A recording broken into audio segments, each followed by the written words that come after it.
평균 몸길이 20m, 무게 42톤에 달하는 고래상어는 세상에서 가장 큰 어류이자 대표적인 장수 생물로 꼽힙니다. 가장 오래 산 고래상어의 경우 그 수명이 130년에 이른다는데요.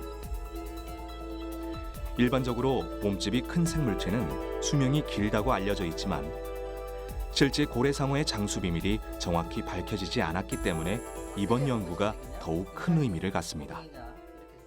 고래같이 생겼고 고래같이 먹고 살고 오래 사니까 비슷한 게 있겠느냐 그걸 찾아본 거죠. 왜 고래상어가 오래 사냐 이제 그 유전적인 걸 들여다본 거죠.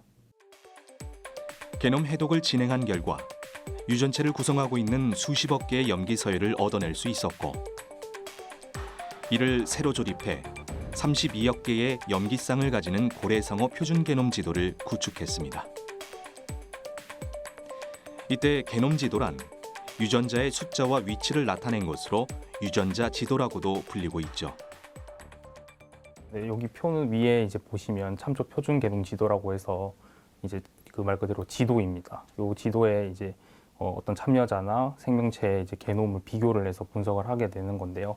네, 여기 지금 보면 이 텍스트 간의 이제 비교를 통해서 이제 저희가 매핑을 해놓은 상태이고 이걸 참조 표준 게놈 지도와 차이점을 이제 봐서 그 개체의 이제 유전형을 알 수 있게 되는 겁니다. 고래상어의 유전체가 다른 생명체들의 것과 어떤 차이점이 있는지 게놈 지도를 통해 면밀히 살펴보는 과정인데요. 게놈의 크기와 최대 수명, 몸무게 등 수십 개의 항목에 따라 비교해 본 결과 한 가지 특징적인 점을 발견할 수 있었다고 하죠. 바로 고래상어의 유전체 중 인트론이란 영역의 길이가 다른 생물에 비해 월등히 길다는 점입니다. 유전체는 간단히 두 가지 영역으로 구분됩니다. 바로 단백질을 만들어낼 수 있는 엑손과 그 엑손을 제외한 영역인 인트론으로 나뉘는 건데요. 인트론은 원래 단백질을 만들지 않기 때문에 쓸모없는 것으로 여겨졌지만 최근 들어 실제 유전체 조합에 있어서 중요한 역할을 하는 것으로 알려져 있습니다. 인트론의 영역 중에서도 특히 텔로미어라는 것이 생물체의 노화와 큰 연관이 있는 것으로 알려져 있는데요.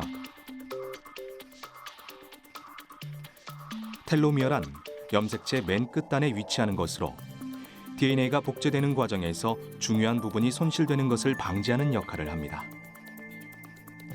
한마디로 DNA의 손상을 막는 방패라 할 수 있는 것이죠.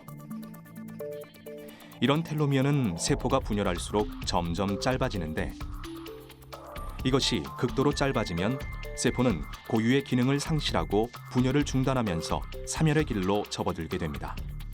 이것이 바로 노화 현상인 것이죠. 이 텔로미어 길이가 짧아지게 되면 오래된 세포라는 뜻이고요.